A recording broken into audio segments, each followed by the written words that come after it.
Hey guys, welcome to Tune Guru. If you have stumbled upon this video, that means you have searched how can I learn to play guitar.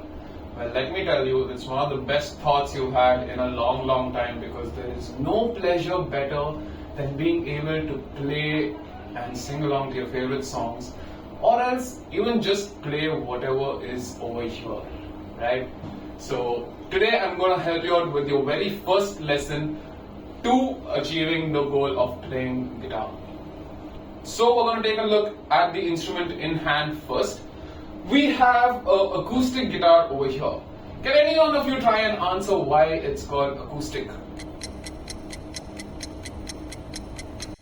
Right, so if you got the answer, great, you're a science geek. But if not, here's the answer. So it's called an acoustic guitar because number one, there is nothing electronically involved in the projection of sound, which means, in simple language, there is no electronic component involved over here which is giving you your sound. Every single thing that you are doing with your fingers is going to directly impact your sound, which is why today's lesson is going to be the most important lesson you're going to have for your entire journey, right? So again, coming back to the instrument in hand, we're going to go quickly over the parts.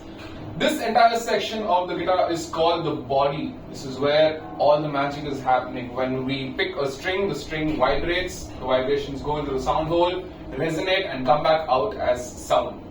Right? So next we have this section which is called the neck. It is where you're going to be gripping your left hand in order for you to play notes on the front. The front side of the neck is called the fretboard. Right? Why is it called the fretboard? You see all these lines under the strings over here? Those are basically your frets. Hence, it's called the fretboard. Now, this section over here is called the headstock. But it's also known as the brain of the instrument because we are literally setting the tension of every string over here, which we also know as tuning. Right? Now we have that out of the way. We're going to go to the other side. This little black piece over here is the most important part of the entire guitar because it's putting everything together and it's called the bridge. The strings go from the bridge onto the headstock and everything in between sits where it is. Now we're going to take a look at posture and how to hold your pick. Right, so posture is very important. Now we've all seen people holding an acoustic guitar. It is very simple. Just let this cut rest on your lap nice and comfortably. And try to have a straight back for the initial few days.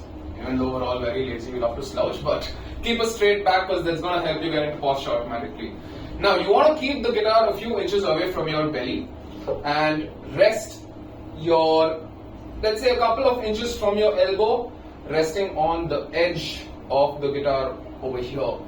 Right? Once it is there, just keep your hands straight and pull the instrument towards you, which will automatically get you into your playing position. Playing position is very simple. All we need to pay attention to is we don't want the neck to dive down or hold it up like a gun. We're not shooting anyone yet.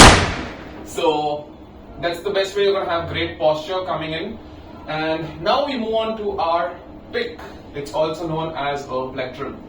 So the pick is going to be held between your thumb and your index finger. Now the shape is of a triangle, right? The pointy side is what we're going to be using to attack the strings. Like I said, we're going to be holding it between your index finger and your thumb, and we're going to be using all these lines on our fingers as references.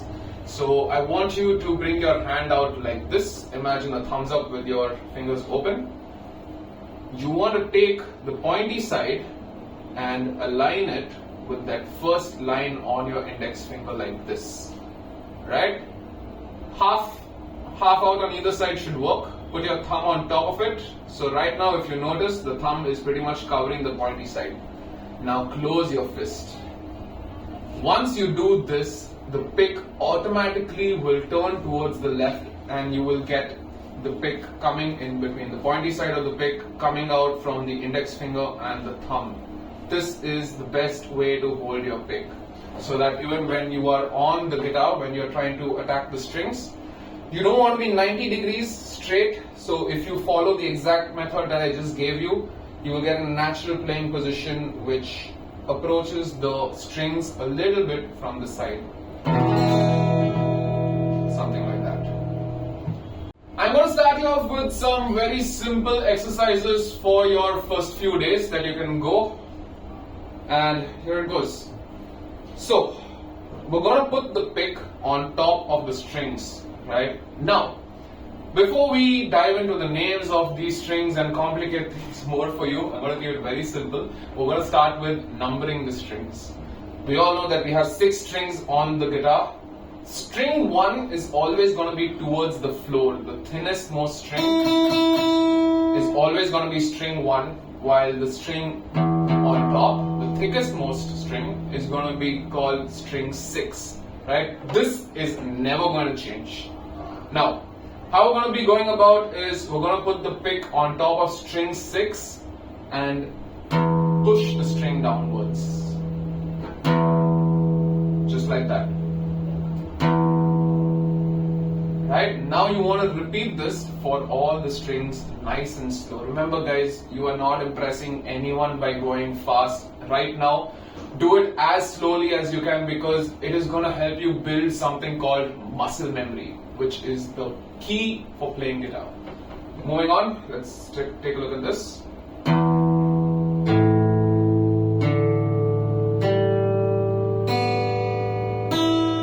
I just repeated the exact same motion for all the strings. And what is this called? Good question. This is called a downstroke, right? When the pick is on top of the string and we're pushing downwards, it's called a downstroke.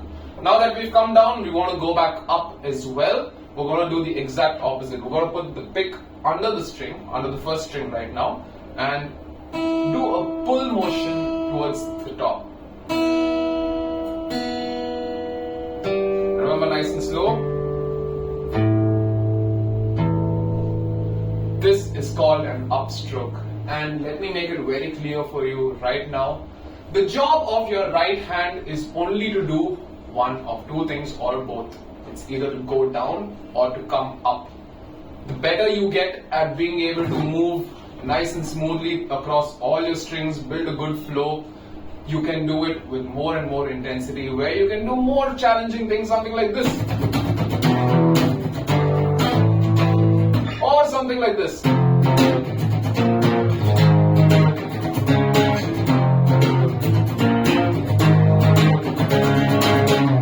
Yeah, teasing you a little. Step 2 for the right hand is now I'm going to give you a small pattern to play. Quickly take a pen and a paper to make some notes. So, this is called alternative string skipping. We're going to play a small little pattern. It's going to be, write it down, starting with string 1, we go 1, 3, 2, 4, 3, 5, 4 and 6. And you want to mention all downstrokes. I'm going to demonstrate this for you very quickly. Yeah, that's it. And remember, you want to do this nice and slow.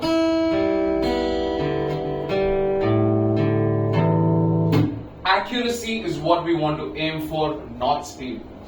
Now, this pattern has 2 parts. This lesson has 2 parts. So the second part of the pattern, make a note of it. We're going to go 6, 4, 5, 3, 4, 2, 3, 1.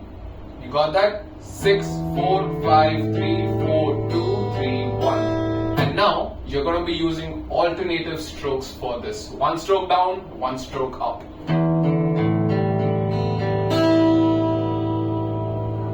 This is where you can use it.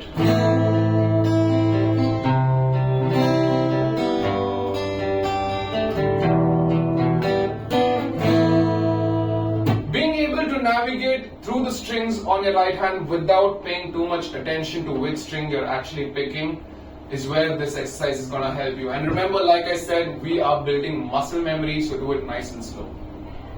Now we're going to say hello to our left hand, which is basically going to unlock our fretboard for us and give us access to all the notes that we want to be able to play on our instrument. Now, for the left hand, you have to pay attention to a few things. Start off with imagining you're holding a water bottle or glass in your hand, so you get this U shape. Now flip this around. what you want to do is put your neck in the center of your palm, where right around the first fret, right? So remember I told you these lines under the strings are the frets. What we're going to be using are the spaces between each fret over here, right? So where we're going to be playing are the spaces. To be able to get nice clean sound, what we're going to be doing is using our fingertips, right? That's the only part of your finger you want to have contact with the string. By that I mean, imagine you're pushing a button, so you're going to be using the front side, right? Don't go right under your nail because that's going to hurt you like. Like I said, use only your fingertips, and one more thing you want to pay attention to is your thumb at the back. You want your thumb to be nice and straight. You don't want it to go sideways, left or right. You want it to face the ceiling and have a nice straight thumb at the back. Again, use the lines on your fingers as references. If you pay attention to your neck, you will notice that it is a C-shaped curve. So align the first line on your finger, on your thumb, along with where the curve starts on top. Moving on, I'm going to give you one simple exercise, and here it goes.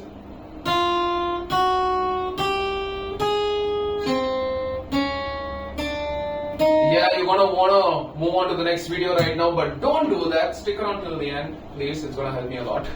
So here we go. What you want to do is take your first finger, put it on the first fret of the first string, okay, hold it down nicely and try to play on the center of the fret. Don't go towards the fret because then you're going to get a mute. If you come too much in the beginning, you're going to get a buzz. So you want to avoid both these sounds. If you're getting this sound, move your finger around on your fretboard.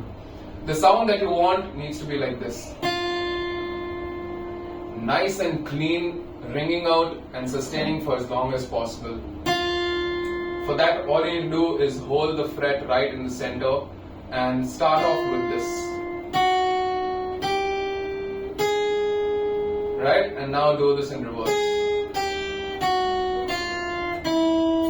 When you're going upwards, remember not to remove any of your other fingers, because you want to build strength and make sure your fingers are able to stay on the fretboard as long as possible. Make sure you're getting nice clean sound, and I can't stress on this enough, do not aim for speed right now. We do not care about speed. Speed is the most easiest thing you can get on a guitar. You want to focus on the clarity of the sound that we are getting out of our first few practice sessions. So there it is, guys. This is your very first lesson. Remember to go through all the exercises that I've given you to build muscle memory. In terms of the left hand exercise that we just went through, it's called the chromatic scale. You want to go 1, 2, 3, 4 on as many strings as you can. Getting nice clean sound, and this is going to teach you one very important rule. It's called the 1 finger per fret rule. We're going to dive more deeply into this in the further coming videos. So make sure to subscribe, hit that bell notification, and give this video a thumbs up and share it with all your friends, or maybe don't share it right now. Show them how good of a pro you've become, and then you can bring them on over here also. Thank you for sticking around till the end, and we will see you in the next one.